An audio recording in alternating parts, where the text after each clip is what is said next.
Founded in 1969 by the Church of Scientology, the Citizens Commission on Human Rights investigates and exposes psychiatric violations of human rights. From its international headquarters in Los Angeles, California, CCHR documents psychiatry's invasive and destructive practices and publishes its findings, making them available in some 15 languages.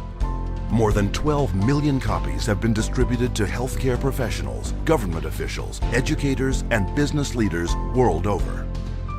The headquarters is also the site of the world-renowned exhibit, Psychiatry, an Industry of Death. Centered around 14 documentary films, this state-of-the-art exhibition presents the history of psychiatry, from its origins, where the mentally ill were caged like animals, to the present-day mass drugging of society as the cure for invented mental disorders.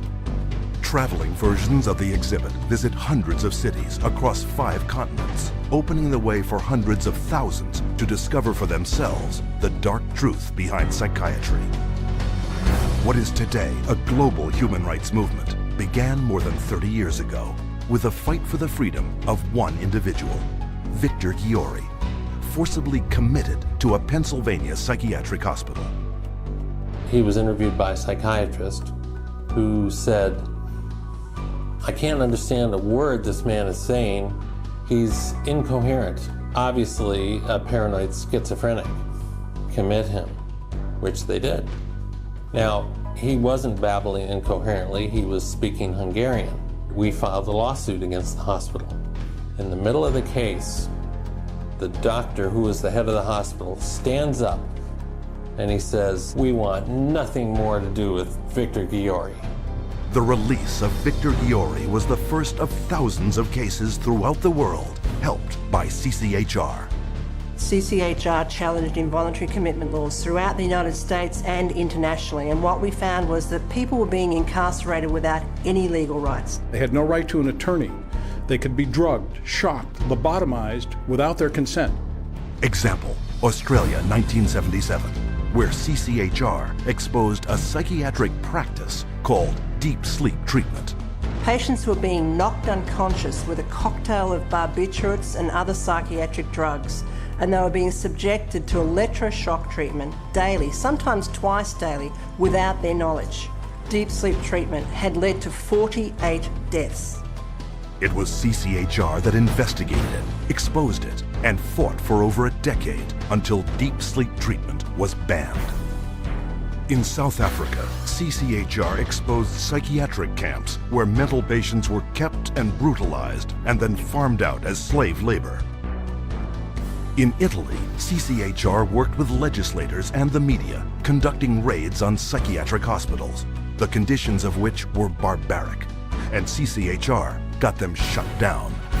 In Japan, CCHR exposed the financial crimes of psychiatrists and hospitals that were defrauding the government and taxpayers.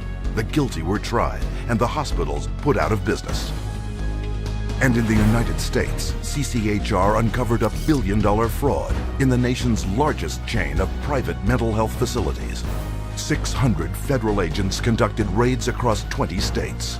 Dozens of prosecutions ensued, millions of dollars in fines imposed, and the entire chain of corrupt hospitals was permanently closed. And behind many public warnings you see today about psychiatric drugs is CCHR. CCHR has documented the side effects of these drugs, has taken evidence to the FDA, has gone to Congress, has obtained congressional hearings. It took 13 years before the FDA finally admitted that those drugs can cause suicide and issued black box warnings. We got 9 state laws passed. Following that, it was the introduction of the Child Medication Safety Act in 2004. Over a 3-year period, due to the efforts of CCHR and others, there have been more than 60 government warnings exposing the dangers of psychiatric drugs. People do have problems in life. Sometimes they can be very serious. But the last thing you want to do is hurt them, and that's what psychiatric treatment does. There are alternatives. There are treatments and methods that will actually help people without the violence of drugs and electroshock. And they're economical as well. And that is a threat to a vested interest that is making billions of dollars from psychiatric drugs every year.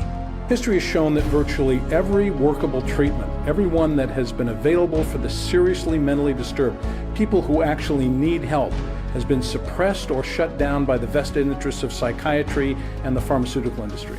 The public's largely been getting their information from the industry that benefits on putting them on psychiatric drugs. It's an advertising campaign. It's not science, it's marketing. CCHR is causing things to change by being champions for a growing number of well-intentioned people who are risking their professional careers to speak up against the abuses of psychiatry.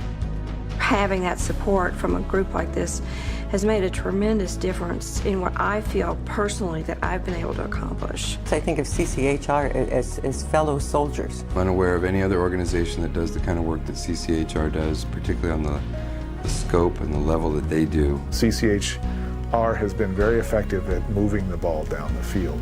One at a time, one state at a time, one legislator at a time. CCHR has had the resources to be able to teach and have legislators become more aware of what the problem with the psychotropic drugs are. CCHR has researched the issue. When you need the facts, you go to CCHR.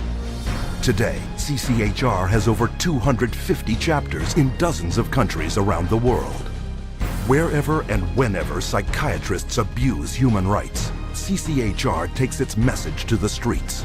From the United States to Japan, and from Canada to the United Kingdom, prominent members of CCHR lead marches to secure the protection and freedom from psychiatric abuse for everyone. It's essential that CCHR does their job and gets the support to do their job, because the extent to which they do, the whole vehicle that's out of control about psychiatry gets to be contained and gets to be eliminated. It scares me to think if this doesn't happen. I've seen up close what it's like. It scares the daylights out of me. You have 100,000 people electroshocked every year. You have 17 million children worldwide taking mind-altering drugs. You have people being involuntarily committed every 75 seconds, and it's all under the guise of mental health. The only way that you are going to get humane treatment into the mental health system is to take psychiatry and the vested interests out of the picture. And only then will you see people truly obtaining mental health. You have two choices. Either you pretend you knew nothing about it, or you do something about it. With knowledge comes responsibility. That's why we're here. That's why people are joining forces with CCHR. Thousands from every faith and walk of life have already joined. CCHR investigates and exposes psychiatric violations of human rights, and will continue to do so until psychiatry's abusive and coercive practices cease and human rights and dignity are returned to all. Your help is needed. Join us in the fight.